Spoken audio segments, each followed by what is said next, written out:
Amin. Haleluya. Sama-sama taruh tangan kanan kita di dada. Sama-sama bilang sama saya perlu firman Tuhan.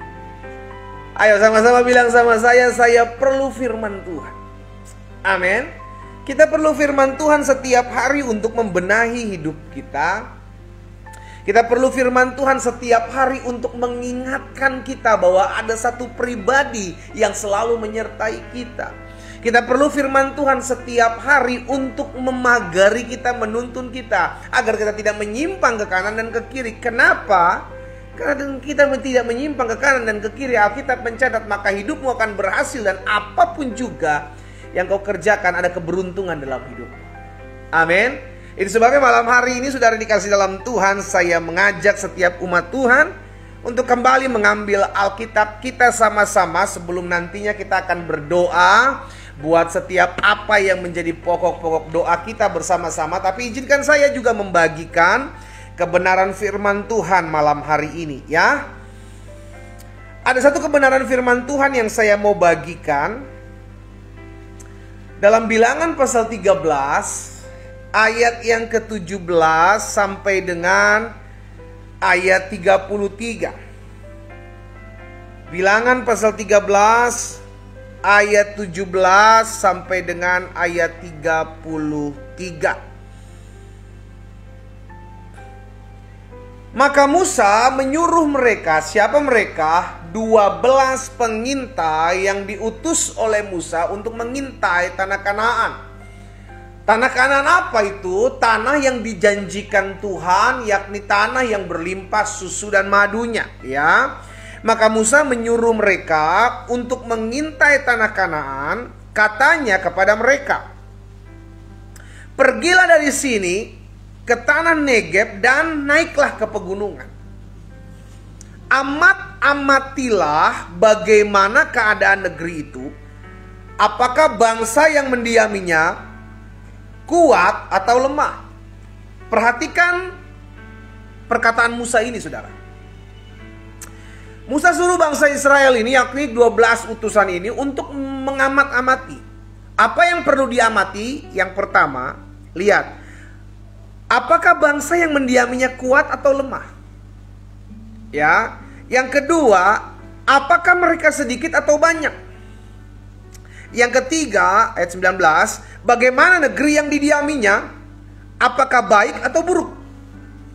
Ayat 4, bagaimana kota-kota yang didiaminya? Apakah mereka di tempat yang terbuka atau di tempat-tempat yang berkubu? Dan yang kelima, bagaimana tanah itu? Apakah gemuk atau kurus? Apakah ada di sana pohon-pohon atau tidak? Jadi 12 utusan ini disuruh memantau keadaan di sana untuk menyampaikan pesan setelah 40 hari kepada Musa, Harun, dan seluruh bangsa Israel. Di dalam 12 ini, 2 diantaranya ada Yosua dan Kaleb, saudara dikasih dalam Tuhan. Ya, kenapa? Nah, ini kita lihat sama-sama ya. Lihat sama-sama, saudara. Kita lanjut dulu ya. Mana tadi itu? Nah, ayat yang ke-21. Lalu mereka pergi ke sana. Lalu mengintai negeri itu mulai dari padang gurun Zin sampai ke Rehob, ke jalan yang menuju ke Hamat. Mereka berjalan melalui tanah Negeb lalu sampai ke Hebron. Di sana ada Ahiman, Sesai dan Talmai, keturunan Enak. Keturunan Enak ini besar-besar, saudara. Ya, Hebron didirikan 7 tahun lebih dulu dari Soan di Mesir. Ketika mereka sampai, perhatikan, ketika mereka sampai ke lembah Eskol, dipotongi mereka di sana suatu cabang dengan setandan buah anggur. Lalu berdualah mereka menggandarnya.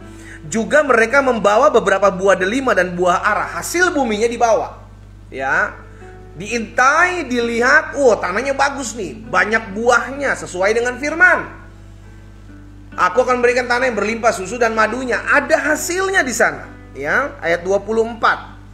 Tempat itu dinamai orang lembah Eskol karena tandan buah anggur yang dipotong orang Israel di sana. Sesudah lewat 40 hari, berarti mereka memantau tanah Kanaan itu 40 hari, saudara ya. Setelah 40 hari lewat, pulanglah mereka dari pengintaian negeri itu.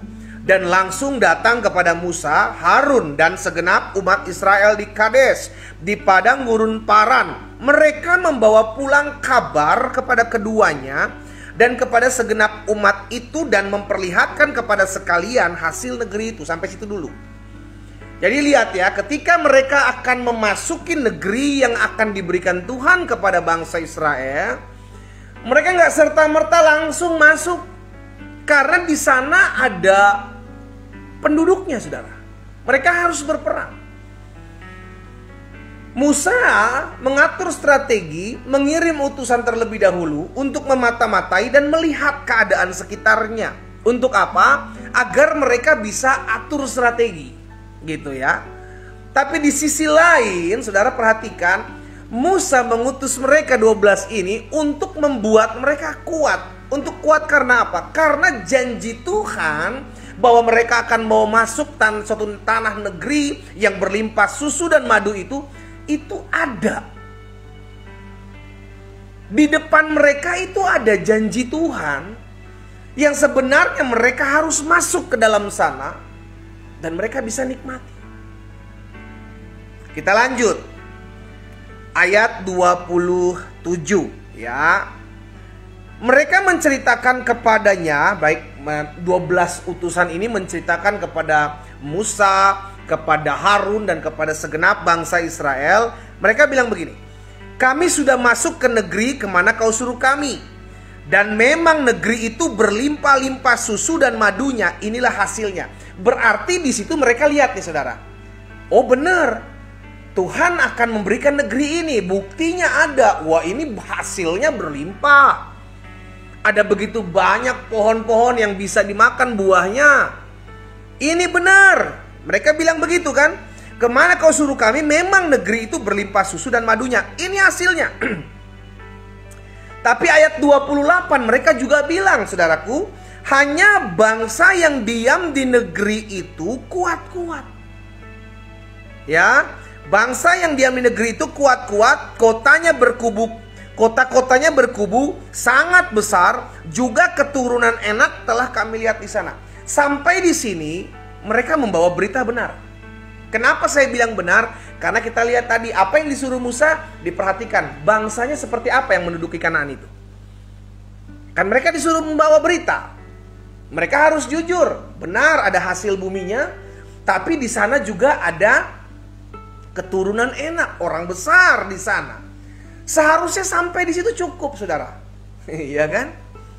Nah, sebelum kita lanjut, kita melihat ada satu pembelajaran di sana, bahwa ketika Tuhan menjanjikan tanah Kanaan ini, tanah yang berlimpah susu dan madunya, tidak serta-merta mereka mendapatkannya. No. Tetapi mereka harus berjuang. Sama-sama bilang sama saya harus berjuang. Ketik di kolom komentar, saya harus berjuang. Saudara, Tuhan udah menjanjikan bahwa rumah tanggamu akan diberkati dengan kedamaian, dengan berkat-berkat Tuhan. Tetapi tidak serta-merta kita dapatkan itu langsung ada. No. Dalam rumah tangga perlu ada perjuangan. Untuk apa? Mengalahkan ego. Untuk apa? Mengalah. Untuk apa? Untuk sadar diri bahwa saya juga penuh kekurangan, pasangan saya juga penuh kekurangan. Ada bayar harga untuk mendapatkan rumah tangga yang penuh dengan bahagia. Ini salah satu contoh. Jadi ketika Tuhan menjanjikan sesuatu, kita meresponinya seperti apa? Kita harus bayar. Kita harus ada pengorbanan, saudaraku. Ada sesuatu yang harus kita lakukan. Tidak serta, contoh, saya mengundang Bapak Ibu semua yang ikut live pada malam hari ini untuk datang ke tempat saya di Bandung untuk makan malam bersama-sama. Ketika Bapak Ibu mendengar berita ini, apakah Bapak Ibu serta-merta kenyang? No. Bapak Ibu perlu datang ke tempat saya, baru kita makan bersama, baru kita bisa menikmati kekenyangan tersebut. Tapi kalau Bapak Ibu hanya tetap duduk di tempat di mana posisi Bapak Ibu mendengarkan berita saat ini saya sampaikan bahwa saya mengundang Bapak Ibu untuk datang, maka Bapak Ibu tidak merasakan kekenyangan, iya kan?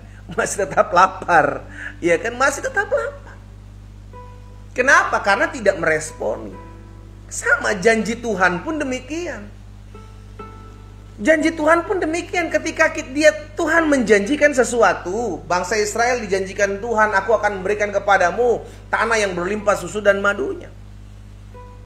Tapi mereka harus berjuang masuk ke dalamnya, dan itu tidak gampang karena tanah yang dijanjikan Tuhan itu tanah berpenduduk. Penduduknya besar-besar. Kotanya berkubu, susah untuk ditembus. Tetapi yang mesti diingat adalah yang menjanjikan kita itu menyertai kita. Itu yang perlu kita pegang. Jadi kalau kita bilang saya harus berjuang, saya nggak pernah berjuang sendiri. Kalau saya bilang saya harus melakukan sesuatu, saya nggak pernah melakukan sesuatu itu sendiri. Kenapa? Karena Tuhan yang berjanji, Tuhan juga yang menyertai. Sama-sama ketik di kolom komentar. Tuhan yang berjanji kepada saya, Tuhan juga yang menyertai apa yang akan saya kerjakan. Ayo. Ketik di kolom komentar, Tuhan yang berjanji, Tuhan juga yang menyertai perjalanan hidup saya. Itu yang harusnya kita sadari, itu pembelajaran yang kita lihat ya, saudara ya. Sehingga ketika kita tahu, oh bener kok tanah ini berlimpah susu dan madu, tanah ini berlimpah hasil. Tetapi bagian kita untuk menjangkaunya, yakni berusaha, berjuang, berperang. Kita lanjut. Ayat 29. Orang Amalek diam di tanah Negeb, orang Het, orang Yebus, orang Amori diam di pegunungan, orang Kanaan diam sepanjang laut dan sepanjang tepi sungai Yordan. Sampai sini benar. Kenapa benar? Karena mereka memberitakan pemetaan ini loh. Ya kan, karena diperintahkan Musa kan. Coba kamu lihat suku-suku apa, orang-orang apa yang ada di sana, posisinya bagaimana, apakah mereka kuat atau lemah, dikasih tahu. Dikasih tahu. Nah, coba lihat Kaleb. Ayat selanjutnya, ayat 30. Kemudian Kaleb mencoba menenteramkan hati bangsa itu di hadapan Musa. Jadi Kaleb ini bermaksud baik. Kenapa bermaksud baik? Karena ketika bangsa Israel mendengar berita tersebut, hatinya tawar. Kenapa hatinya tawar? Betul di sana dijanjikan Tuhan tanah yang diberkati, tanah yang berlimpah susu dan madunya. Tetapi mereka untuk masuk takut. Karena mereka dengar kabar itu, saudara. 10 di antara 12 ini di luar Yosua dan Kaleb, mereka membawa berita itu. Dan itu yang terjadi. Sehingga akhirnya ada kegentaran terhadap bangsa Israel ketika mendengarkan yang terjadi saat itu, saudara. Tetapi Kaleb mencoba menenteramkan, Kaleb mencoba menenangkan hati umat Tuhan. Ya, kemudian Kaleb mencoba menenteramkan hati bangsa itu di hadapan Musa, katanya, tidak, kita akan maju dan menduduki negeri itu, sebab kita pasti akan mengalahkannya. Saudara perhatikan perkataan Kaleb. Perkataan Kaleb ini bukan tidak ada dasar. Perkataan Kaleb dia sangat punya dasar, dia sangat punya kuat landasannya. Kenapa? Karena fokusnya tidak kepada masalah pergumulan yang ada di hadapannya, tetapi fokusnya kepada janji Tuhan. Beberapa hari lalu saya nonton His Only Son, iya kan? Dan ya walaupun di Alkitab sudah tercatat begitu bahwa Abraham melihat keadaan yang terjadi tidak sesuai dengan apa yang Tuhan janjikan. Tuhan berjanji bahwa engkau akan memiliki keturunan seperti bintang di langit, seperti pasir di tepi laut. Tapi realitanya, kenyataannya, Sarai mengandung. Sarah mandul, ya kan? Mereka berdua sudah tua. Kenyataan tidak menunjang dengan apa yang menjadi janji Tuhan, saudara yang dikasih dalam Tuhan. Dan itu yang seringkali membuat umat Tuhan takut. Kok Tuhan janji akan menyertai saya, tetapi di depan ada kesusahan ya? Kok Tuhan janji bahwa Tuhan akan pelihara rumah tangga saya, tetapi kenapa tiba-tiba laki saya jatuh dalam perselingkuhan?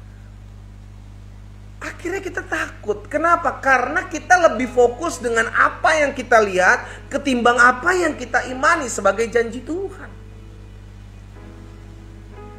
Nah, ini yang saya mau ajak setiap kita umat Tuhan untuk menyadari. Bahwa Kaleb berkata seperti itu, tidak, kita pasti akan maju karena landasannya Tuhan yang janji, saudara. Sama-sama taruh tangan kanan kita di dada. Sama-sama bilang sama saya, kalau Tuhan yang berjanji, maka Tuhan akan menepati apa yang Dia janjikan. Saudara, firman Tuhan bilang begini, apa yang keluar dari mulutku tidak akan pernah kembali kepadaku dengan sia-sia, kata Tuhan, melainkan akan mengerjakan apa yang aku perintahkan dan berhasil dalam apa yang aku suruhkan. Itulah firman Allah. Itulah janji Allah dalam kehidupan orang percaya.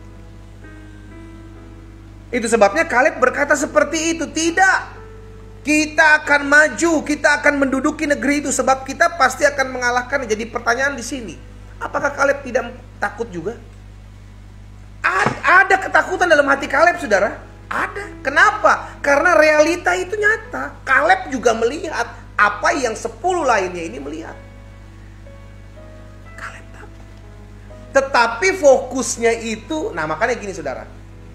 Ketika kita mulai takut, perkatakan perkataan yang membangun. Nah, ini kuncinya nih.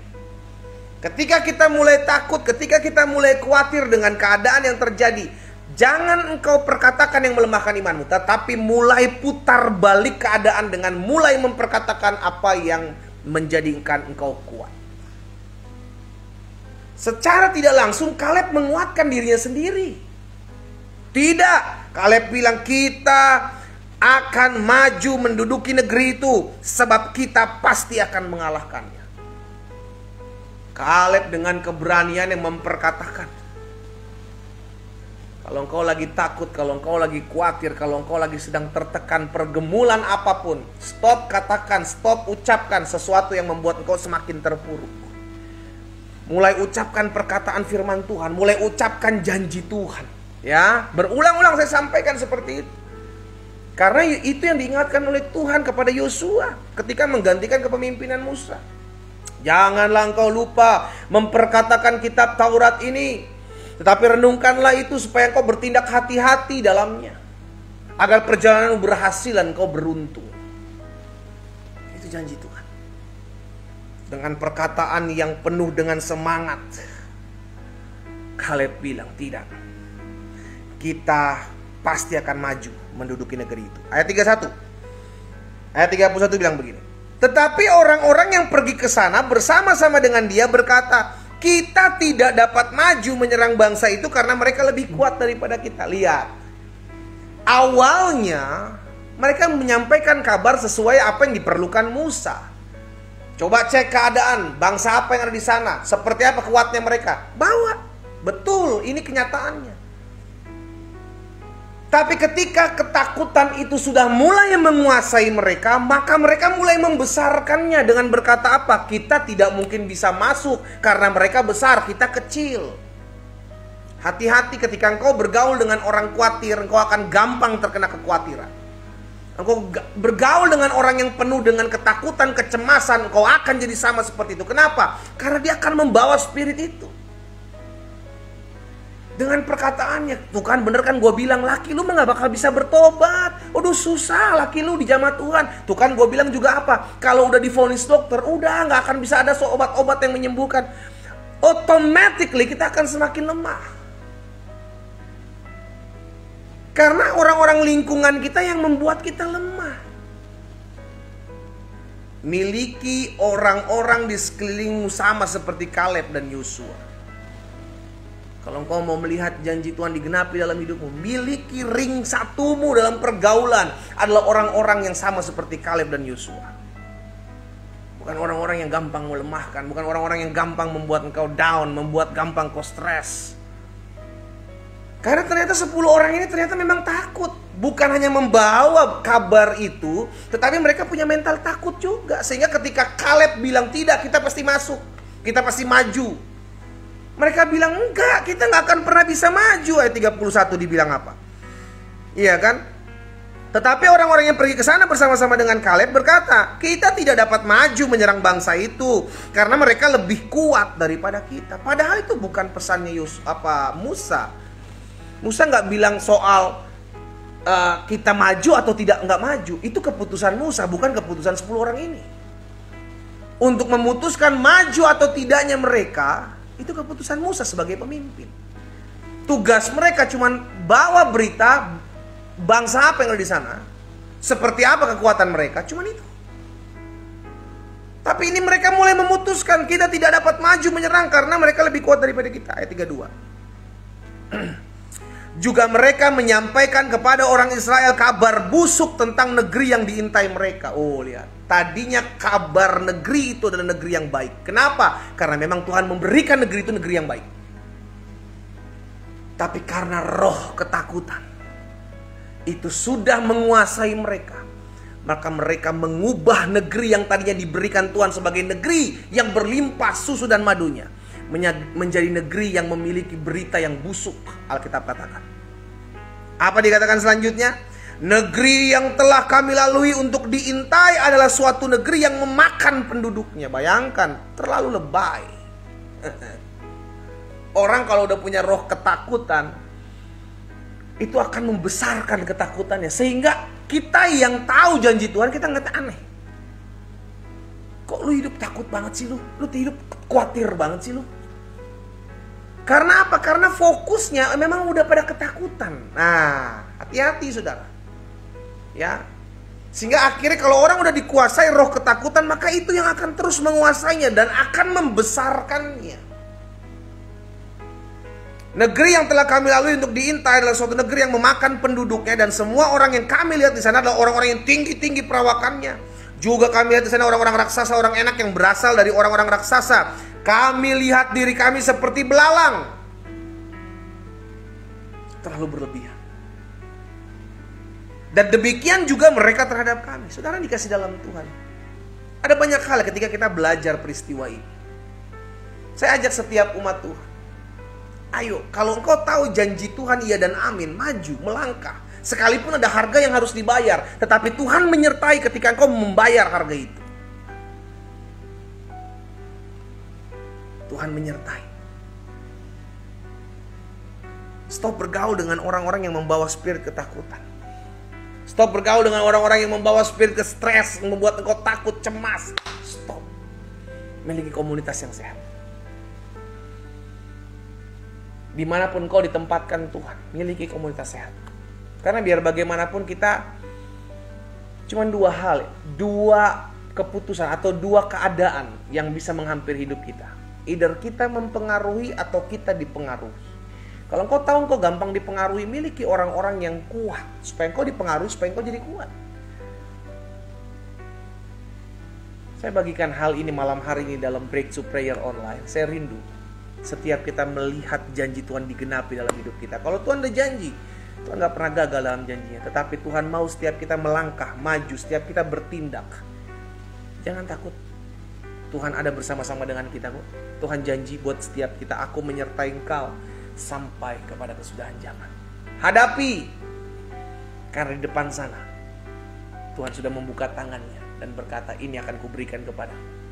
Kita berdoa, kita datang kepada Tuhan. Malam hari ini ya Tuhan, kami bersyukur buat kasih setiamu, buat kemurahanmu nyata dalam kehidupan kami. Sungguh kami melihat ada campur tangan Tuhan, ada anugerah Tuhan, ada pertolongan Tuhan dalam kehidupan masing-masing kami. Secara khusus di malam hari ini ya Tuhan, dalam ibadah online Breakthrough Prayer, Tuhan kami percaya ada terobosan dalam hidup orang percaya. Bukan suatu kebetulan kami mendengarkan firman-Mu malam hari ini Tuhan, di mana umat-Mu diberikan janji yang pasti digenapi. Hanya bagian kami adalah melangkah. Bagian kami adalah bertindak untuk meraih apa yang Tuhan sudah janjikan dalam kehidupan kami.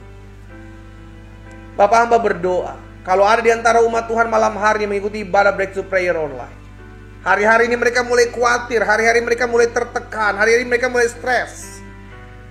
Mereka mulai meragukan janji Tuhan oleh karena apa yang mereka lihat di hadapan mereka. Hari ini hamba berdoa dalam nama Yesus. Dalam nama Yesus. Tuhan berperkara dalam hidup masing-masing mereka. Tuhan jamah hati mereka, Tuhan pulihkan hati mereka. Sehingga mereka mengalami kekuatan dari Roh Kudus. Mampukan mereka untuk tetap terus hidup mempermuliakan nama Tuhan.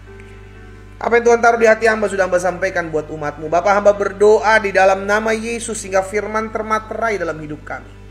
Satu hal yang kami percaya, apa yang Tuhan Yesus janjikan itulah yang akan digenapi. Sekalipun ada harga yang harus kami bayar, sekalipun kami harus berjuang untuk tetap terus bangkit, untuk tetap terus maju, kami percaya kami tidak pernah dibiarkan berjuang sendiri. Engkaulah Allah Immanuel, Engkau Allah yang menyertai kami. Tuhan Yesus, hamba berdoa, kalau ada di sekeliling kami umat Tuhan yang hari-hari ini sedang diperhadapkan dengan orang-orang yang sedang dipakai oleh si jahat untuk melemahkan iman mereka, untuk membuat mereka tawar hati, untuk membuat mereka khawatir, untuk membuat mereka takut. Hari ini hamba berdoa dalam nama Yesus, Tuhan jamah hati mereka. Berikan ketenangan, berikan kekuatan, berikan penghiburan ya Roh Kudus. Sehingga mereka yang mengikuti live malam hari dalam Breakthrough Prayer Online, kami percaya setiap kami semua dilawat Tuhan. Malam hari ini yang lemah dikuatkan, yang takut dipulihkan hatinya, diberikan keberanian untuk menghadapi kenyataan dan keadaan hidup yang ada di dalam nama Yesus. Bahkan kalau di antara mereka ada hari-hari ini tertekan dengan keadaan yang terjadi, di dalam nama Yesus Tuhan, biarlah kami memandang janji-Mu. Karena kami tahu Engkau Allah yang berjanji, Engkau yang akan menggenapi setiap apa yang Kau janjikan. Bapa, malam hari ini di hadapan kami ada pokok doa kami. Saudara yang dikasih dalam Tuhan, pegang doamu, pegang formulir doamu di tangan kanan, di rumahmu masing-masing. Kita mau mengangkat formulir doa kita malam hari ini di altar kudus Tuhan. Bapa, hamba di tempat ini, umatmu di rumah mereka masing-masing, baik mereka yang mengikuti live di TikTok, Instagram, Facebook maupun Zoom. Di rumah kami masing-masing Tuhan, kami mengangkat di altar kudus Tuhan setiap pokok-pokok doa kami dalam formulir doa yang kami tuliskan satu persatu. Bapa, kami berdoa karena kami percaya doa orang benar bila dengan yakin didoakan sangat besar kuasanya. Kami berdoa sebab kami percaya janji Tuhan Yesus iya dan amin, bahwa barang apapun juga yang kami doakan dan kami minta, kami mau percaya bahwa Engkau sudah menyediakan mengadakannya bagi kami. Dan itu yang akan terjadi. Itu sebabnya malam hari ini Bapa, hamba di tempat ini bersama dengan umatmu di rumah mereka masing-masing, mengangkat setiap doa-doa kami di altar kudus Tuhan. Di dalam nama Yesus Tuhan, satu persatu Tuhan jamah, satu persatu Tuhan bukakan jalan, satu persatu Tuhan jawab. Di dalam nama Yesus Tuhan, mujizat masih ada sampai hari ini. Ketika kami percaya Engkau akan bertindak. Terima kasih Bapak, turunkan pokok doa kita. Bapak, kami bersyukur buat malam hari ini. Ada kuasa Tuhan dinyatakan malam hari ini bagi setiap kami. Ada lawatan Tuhan malam hari ini yang mengalir di rumah kami masing-masing. Oh, terjadi terobosan iman, terjadi terobosan kerohanian, terjadi terobosan finansial, terjadi terobosan pemulihan rumah tangga, terjadi terobosan kesehatan. Di dalam nama Yesus Kristus malam hari ini, di rumah umatmu masing-masing, terjadi lawatan Allah, terjadi terobosan, terjadi pemulihan. Di dalam nama Yesus kami terima dengan iman. Terjadi. Terima kasih Bapak. Malam hari ini hamba serahkan umatmu satu persatu ke dalam tangan Tuhan. Biar firman termaterai. Langkah hidup kami semakin hari semakin mempermuliakan nama Tuhan. Terpujilah Engkau Allah yang hidup, Allah yang berjanji dan Allah yang menepati apa yang Kau janjikan. Demi nama Yesus Kristus Tuhan. Sebentar kami juga akan berpisah dari tempat kami akan mengikuti live malam hari ini. Biarlah Tuhan yang menyertai kami. Kami ada yang sebagian dari kami akan kembali beristirahat. Tuhan menjagai, menyertai kami dalam tidur kami sepanjang malam. Kami bangun besok pagi dengan tubuh yang sehat, diberkati Tuhan, hidup dalam kemurahan dan anugerah Tuhan. Demi nama Yesus kami berdoa dan kami bersyukur. Sama-sama kita katakan amin. Saudara dikasih dalam Tuhan, kita sudah mendengarkan firman Tuhan. Bagian kita sekarang lakukan apa yang menjadi kebenaran firman Tuhan. Maju, melangkah, karena di depan sana Tuhan sudah menyediakan janjinya. Dan apa yang Dia janjikan dalam hidup saudara dan saya pasti akan digenapi. Selamat malam, selamat beristirahat, dan Tuhan Yesus memberkati. Shalom.